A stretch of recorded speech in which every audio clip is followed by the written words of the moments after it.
Hi, so it's Marianne here again, and oh, control.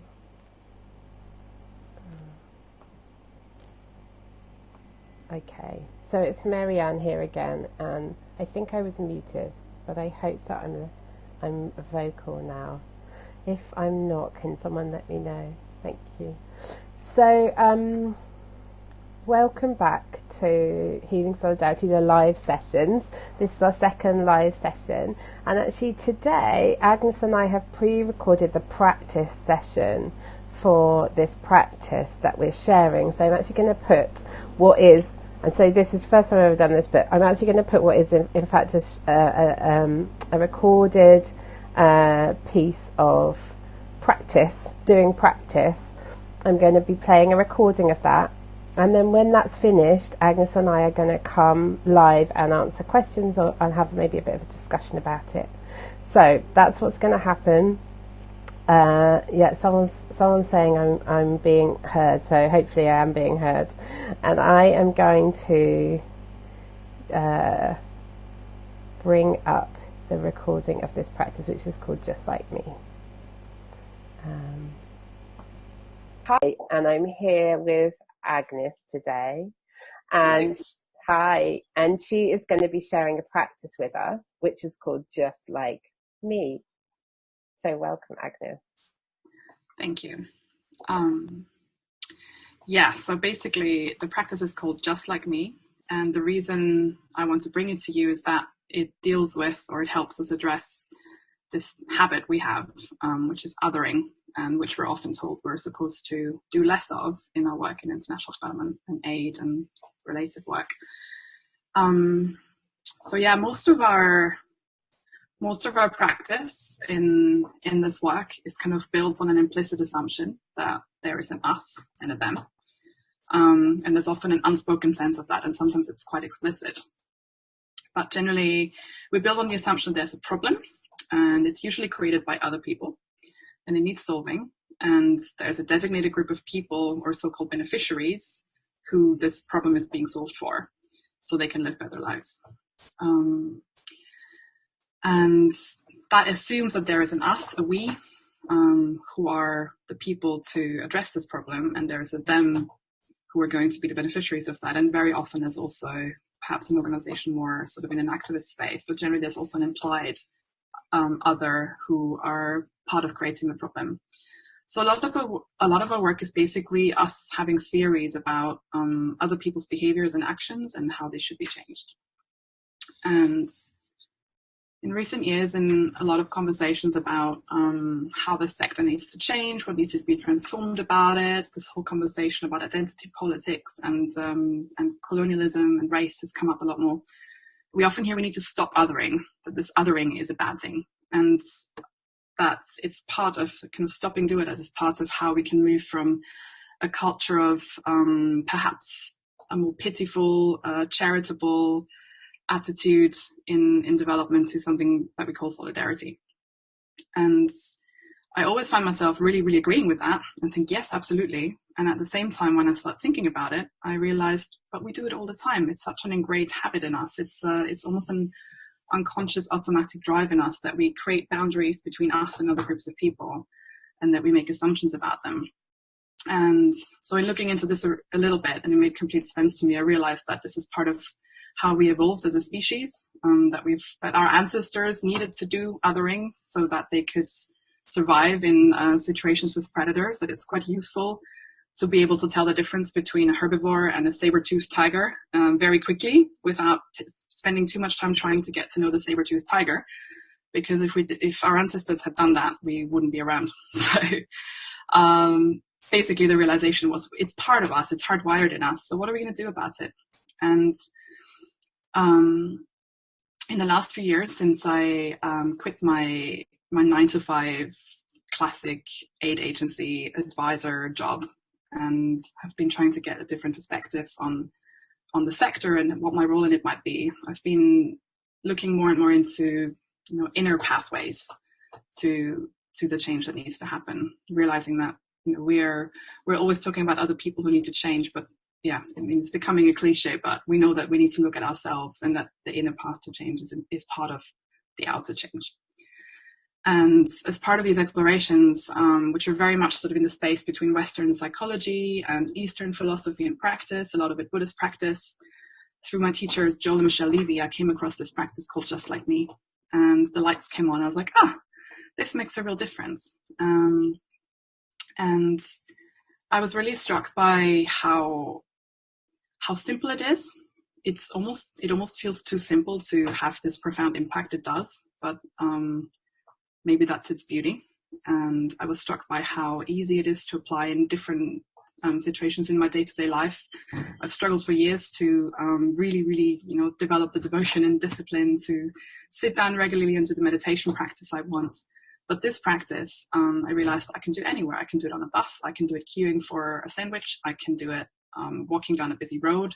I can do it sitting on a cushion and spend more time on it. But it's basically very adaptable and very flexible and very, very useful in daily life.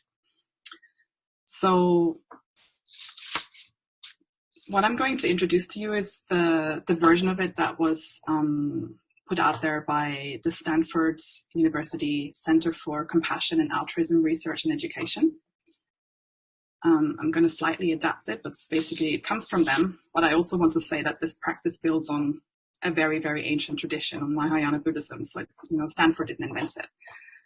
It comes from Mahayana Buddhism, whose aim is, or the sort of the principles and practice of which the aim is to strengthen both the mind and the heart with a view to alleviating suffering in the world.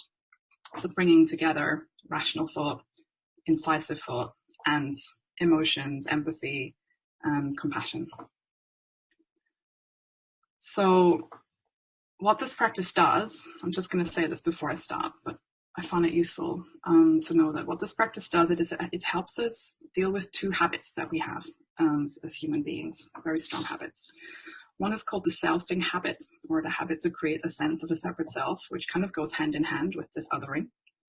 So it's this habit that we kind of create almost like an illusion or an experience of ourselves and our thoughts and our feelings as something completely independent and separated from the rest of the world and from other beings, without realizing that actually we only exist in relation to others.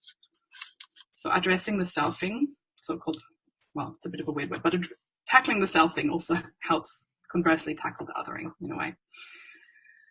And the other habit we have in evolutionary terms is this, drawing circles of compassion around us in a relatively narrow way.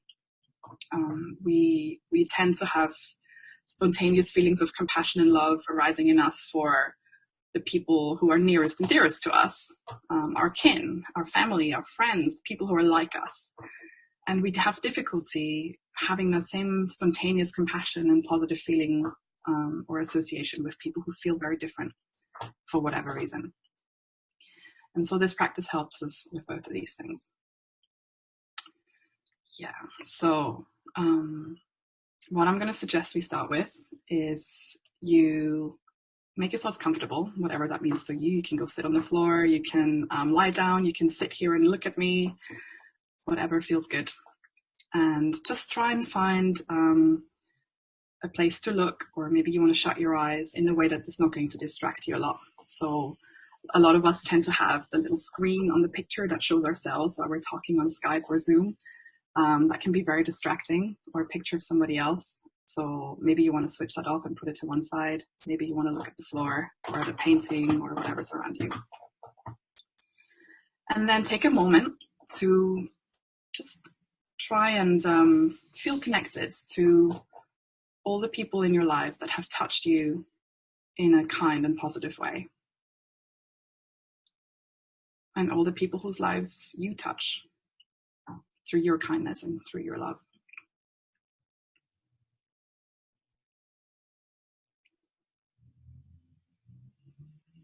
And also remember that you're not alone in trying out this practice.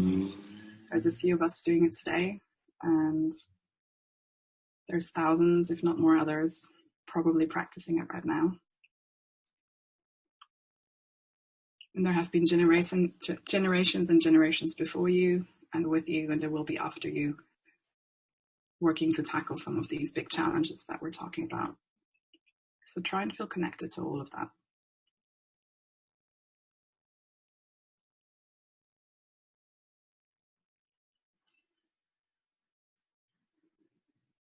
And set yourself an intention for your practice.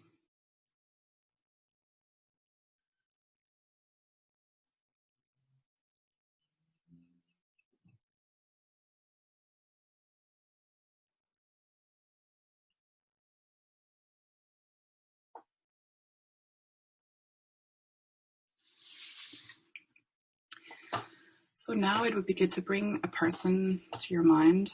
They can be a friend, they can be a colleague, it can be someone you barely know, it can be someone you see a lot on television or read about in the news.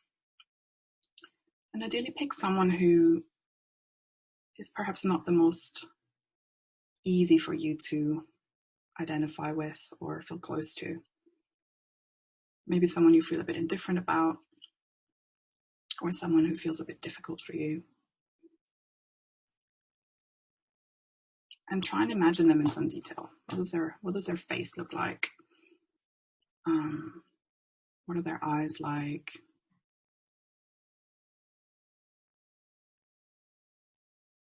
Just imagine them sort of sitting or standing in front of you and looking at you, and try to see what that's like.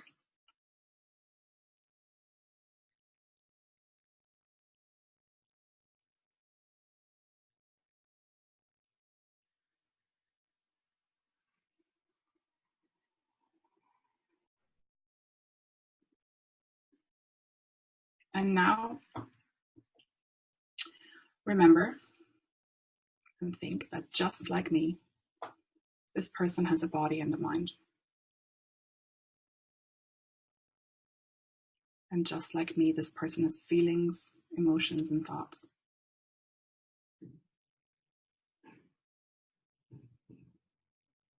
Imagine how they might be feeling right now as you're looking at them.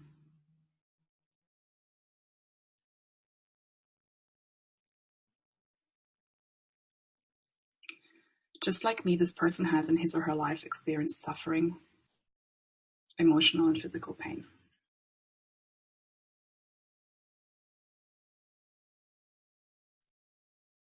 Just like me, this person was at one point a cute little baby.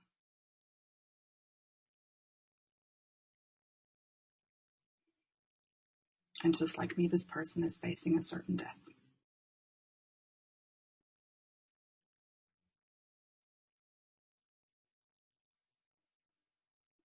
Just like me, this person has at some point been sad, disappointed, or hurt, or angry.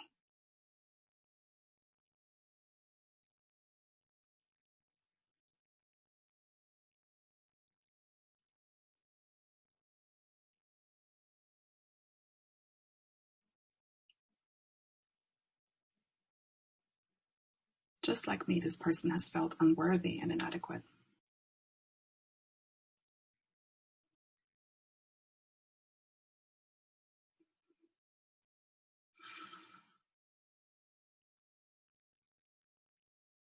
Just like me, this person is frightened and scared sometimes.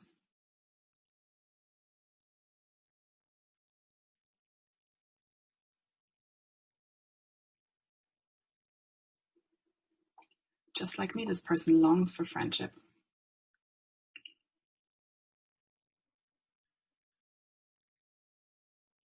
And they want to be caring and kind to others.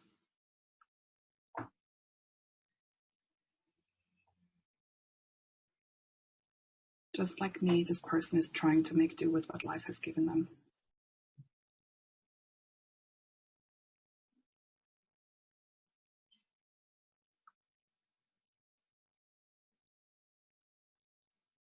Just like me, this person wishes to be free from pain and suffering.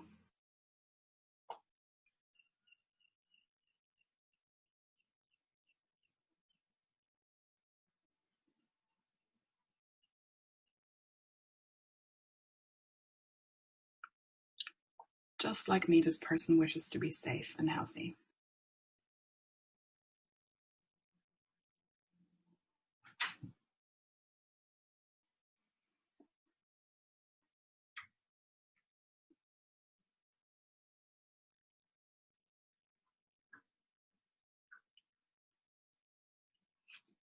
Just like me, this person just wants to be loved.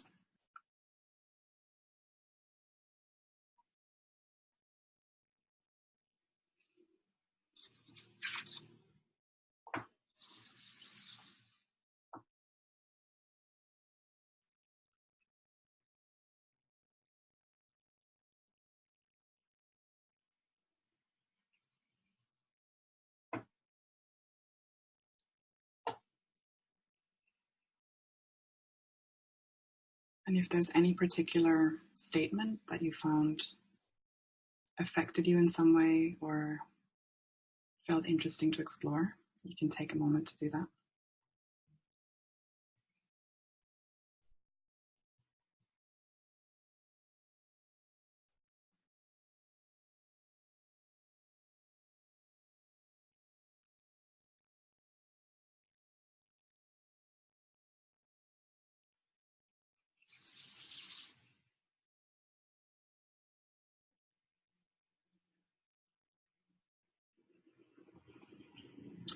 And now, allow for some wishes for their well-being to arise in you. I wish that this person have the strength and resources and social support to navigate the difficulties in life with ease.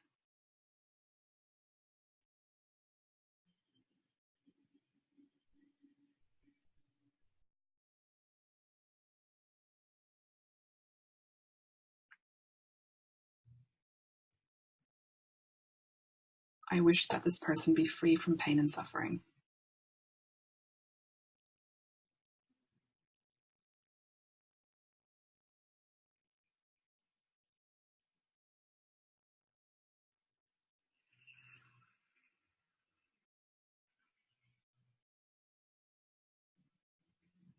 I wish that this person be at peace and happy and loved.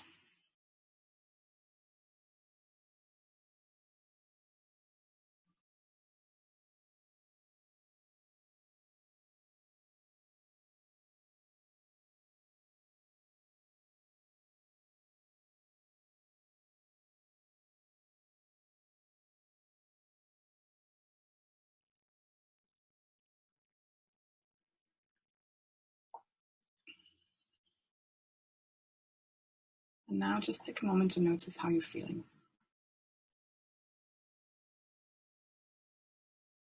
There could be a sense of warmth, there could be sadness, there could be nothing, there could be questions, irritation, whatever it is, just take a moment to look at it.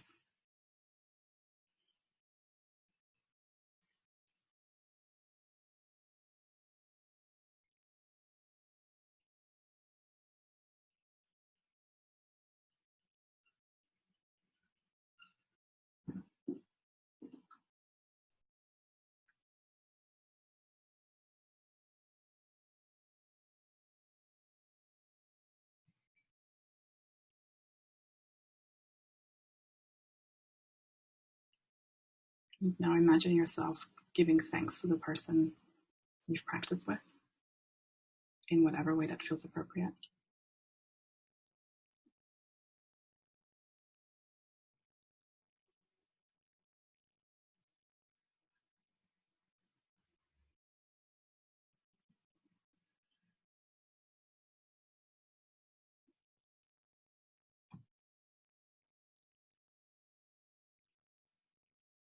And take a moment to remember and check in with your initial intention for this practice.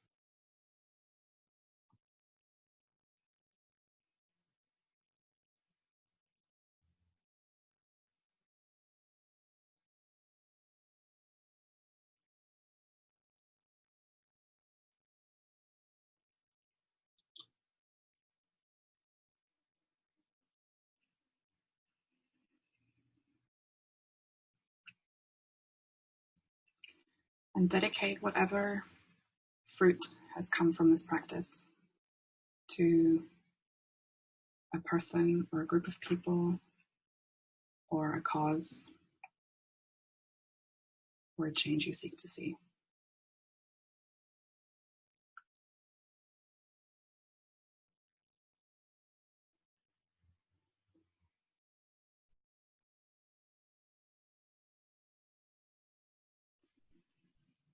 Okay, thank you.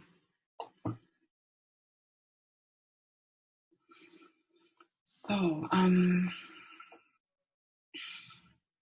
think at this point it's useful to say that for some people who are novices to doing this, a lot of, or not even, yeah, even when I'm not new to it, I often come out of doing this with lots of questions and thoughts about reactions to how I felt while I was doing this. So sometimes I feel quite indifferent or neutral, or I just can't sort of seem to be able to master that sense of warmth or compassion towards that other person.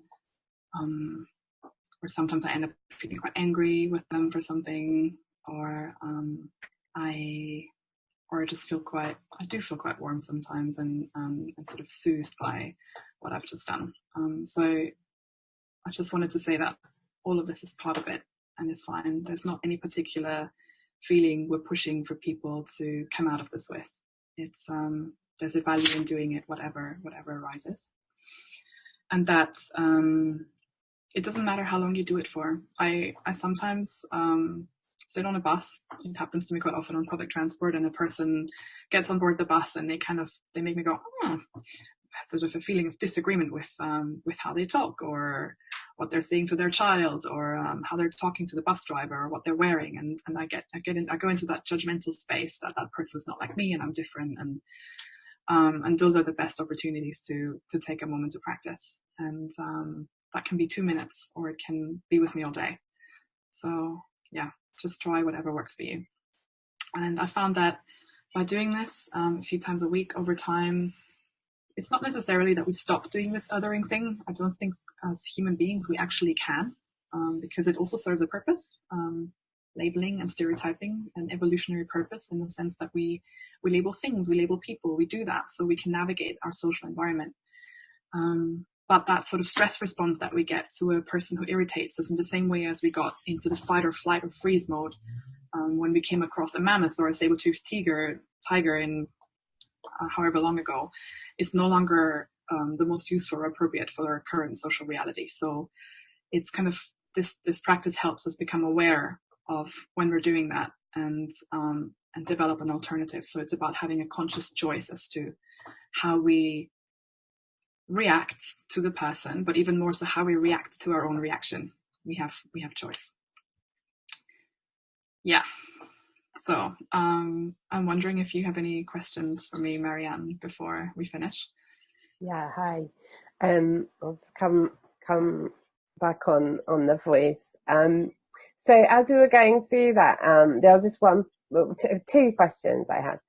So one was when you're setting the intention. I found it hard to do at the beginning because I wasn't sure what was going to come next. But I was just wondering, like, in your experience, what kind of intentions you might set with this practice. Is it around letting go of judgment, or, anyway, just an idea around intentions, and how someone might set them. And then the other question that I was going to ask, you've kind of answered already, I think, but it was around, like, how you would continue to use this practice in your life. So if someone's experienced this listening today and then wants to use it, like, and you mentioned a moment like on a bus. So just if you want to add anything more about how someone might use this in their life and maybe in their work, then that would be awesome as well. Okay. So around the intention, perhaps it helps to say what the intention is behind the intention setting. With all of these practices, setting an intention is all about grounding it for us in a why. So it's not kind of aloof and isolated, if that makes sense. So we want to know why we're doing something so that we can get something out of it. And it can be really anything. It can be anything from, so for myself, sometimes the intention is, so one thing that happens to me quite a lot is I walk down the road where I live, and there's a lot of homeless people on that street. And I always notice myself walking past them, and then this is very rapid process where I think, oh my gosh, this feels horrible to look at. So I just keep walking. And then I start judging myself. I'm like, why didn't I stop? And why did I just try and get past this experience so quickly? And then I start judging myself for it. And And that keeps happening. And I'm always quite startled at how quickly it happens. Yeah. And so sometimes the intention I set myself is to become more present to what's going on for me in the moment and become faster at recognizing that. The intention can also be something like the bigger reason for why we're doing all of this. Like, why are we having this conference together? Why are we doing the work we're doing? And in service of what is that happening? And so kind of to ground the practice in that wider context.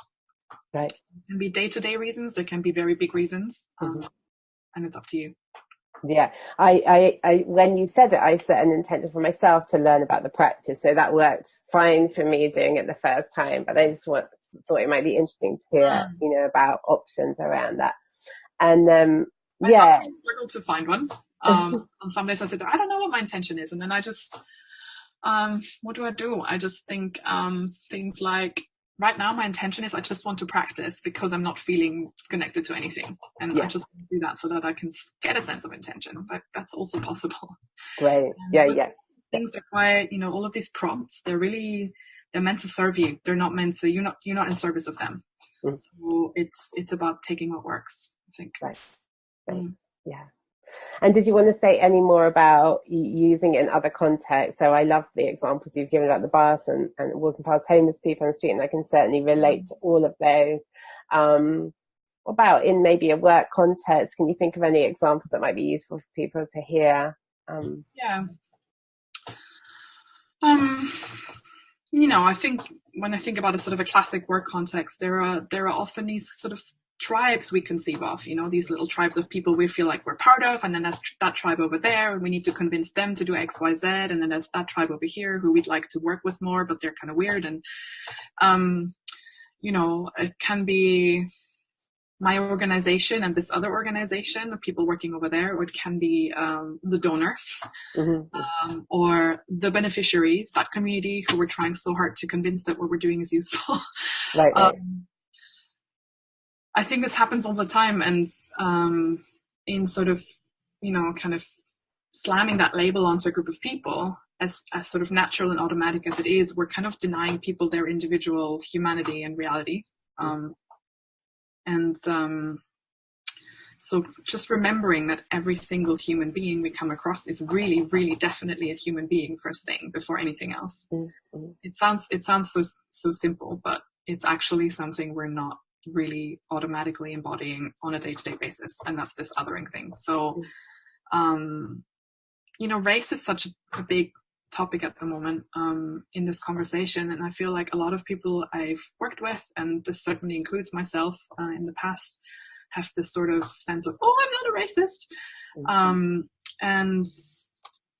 but we do this thing, right? So I mean, it's hammered into us from early on that people of different skin color are in different social settings and behave in different ways, and so we kind of, even if our values are not in line with that, even if we disagree with that, we cannot help but be influenced by the constant messaging that keeps hammering our consciousness. So we do that, and I think instead of denying it, it's useful to notice it and to then have more choice about, am I going to believe this in this interaction? Am I going to carry the subconscious belief about what this person is like with me in this conversation? And because I'm denying that I have racist thoughts or attitudes sometimes, I'm not going to look at it. Or am I going to say, hang on, I'm doing this thing. Okay, let's reset. So I think those are quite useful little prompts for day-to-day interactions. And I think for those to become less automatic and less powerful, this practice can be really useful. Great. I love that. Thank you so much for sharing the practice with us, Agnes. And we'll continue the discussion afterwards in our Facebook group, so people can ask questions about this practice and how it's used and stuff of either of us. So we'll be available to connect with you about this after the recording. Right. Thank you so much for having me. You're welcome. Thanks for sharing. Bye-bye.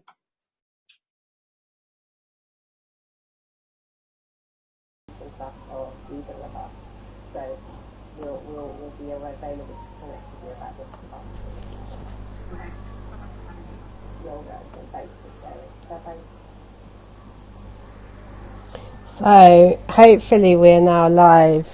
Yeah, it's going to look a bit funny, and then maybe it'll look better in a moment, but hopefully we're now live. So Agnes and I are here, and you can see our conversation at the side, which I'm just going to, which is about whether we're muted or not. Yeah, it's going to look a bit funny and then maybe a look better. Hi, Agnes. Hi. Okay, we're good. Yeah, so we've definitely got a question from Claire already. So did you see Claire's question? I'm going to keep an eye on the questions in the thing as well. Hi, Claire.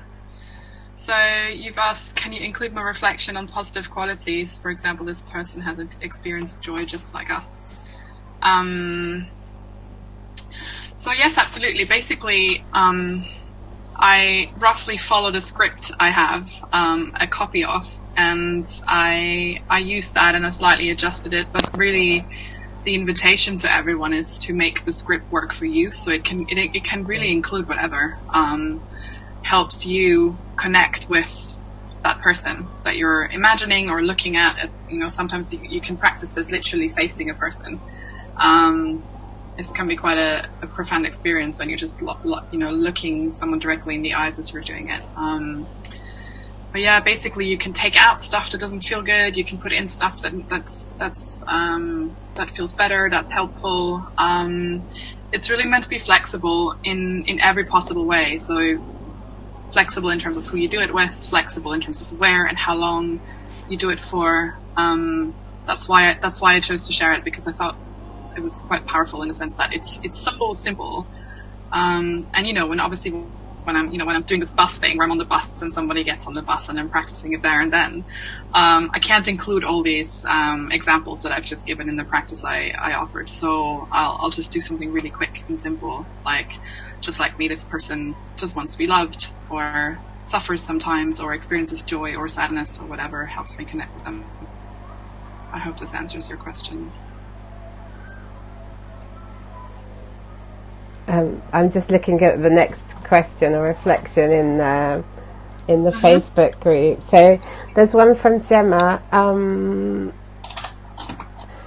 She's talking. I'm just going to read what she says, and excuse me, people that are watching, because I have to look at another screen to read Facebook. So Gemma's saying this is a really useful practice to generate compassion. And one that, as you say, we need to be embodying more in our work. However, it's not really always easy when considering the work we do on gender, on patriarchy, on racism. I used to do a similar practice in my human rights advocacy work, but when up against individuals who we feel are directly involved in abuses, we face a challenge, and I'm not sure how we bridge that. Can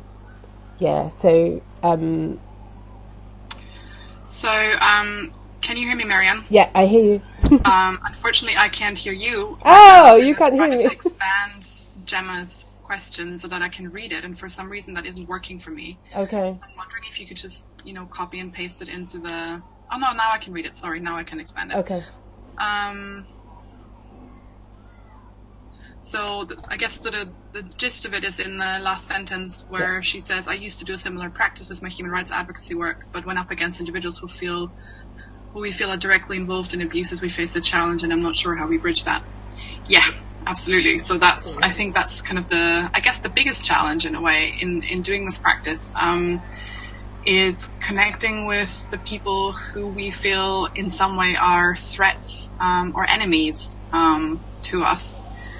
And yeah, that's where we sometimes come up against our sort of felt limits. I find that jumping to this when you're in a situation where something somebody does, says, violence they commit, atrocities they commit, trigger you in such an extreme way, then jumping straight to this practice can be difficult and impossible. There are other practices like self-compassion, which help you first connect with what's going on for you as you experience that encounter, or that anger, or that outrage or grief, or whatever difficult emotion is coming up, and you first connect with what's going on for you, and then you try and establish that kind of connection with that other person. And I'm talking in a very, this can be in a very literal sense, like in a face-to-face encounter, and this can be watching someone that gets your hackles up on TV on a regular basis. So, certain leaders of the world and members of government sometimes. I guess the point is that remembering that every human being, no matter what they do and how they act in this world, share this humanity with us, can take us to a different answer and can take us to a different action than the sort of the dehumanizing, collectivizing of the other. So even when it's, as you say, abusive actions or people who commit abusive actions that we're looking at, there is still, I find value in finding a different way of relating to those human beings, because it points you to a different root cause of the abuse that is happening. So, when I'm looking at extreme violence, I'm thinking that the people who are committing those acts are, they're not doing this out of nowhere. This doesn't fall from the sky. This comes from a more systemic, deeper reason that can come down from generations. It can be, to do with how they came into this world and how they were treated as children and growing up, and sort of how they entered the world. And that brings us to different next steps. Yeah. But the self-compassion practice I mentioned is called, that I find really useful, is called RAIN, capital RIAN, like rain, the weather. And it helps me bridge that first gap sometimes. Do you hear me now, Agnes? Yes. No. Okay, cool. Thank you for sharing that. Sorry if I've looked a bit distracted. I've been trying to work out if you could hear me and things. There's one more question I think Liz Clark had put there, which is, she says, I don't know if you saw it, but it says, compassion fatigue in many situations can be overwhelming. Do you have any suggestions for how to deal with this? Yeah.